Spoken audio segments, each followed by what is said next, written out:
So is it true you have to play with better players to get better?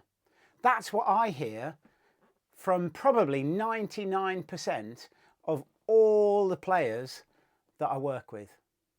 I've got to play with a better player. So let's break that down and explain why that might not be true. So any racket sports game is a game of receiving and then sending. So we've got to be great at receiving the ball, and then we've got to be great at sending it, striking it, hitting it. So those are the two areas we need to consider here when we're thinking about who we should play with and who we should train with. Now, if we're only playing with better players, what's more likely to happen is we're having to receive a faster ball with more spin, and they're going to put us in more challenging situations. Also, mentally, we're going to be thinking it's a bit of a challenge to play against these players.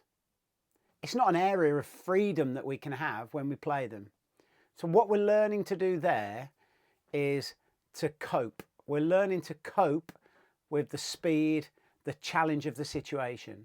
So that can be good, but we're training receiving skills primarily. Now, if we play players who are in the same bracket as us, that's really good.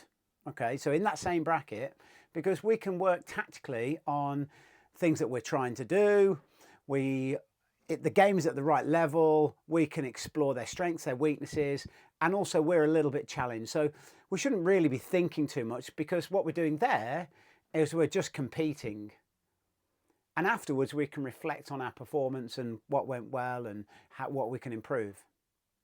Now, if we're working with less developed players, people always say, oh, I can't play with them, they're no good, can't play with lesser players. But it's all about mindset.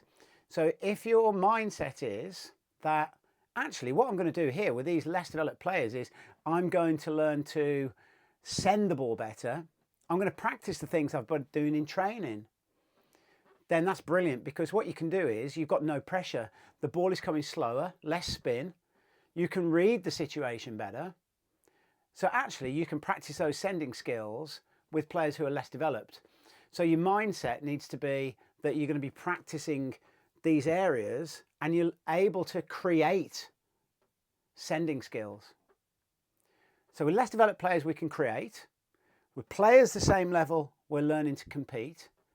And then players who are better than us, we're learning to cope. So the answer is not just to play with better players, but the answer is to play with a range of different players.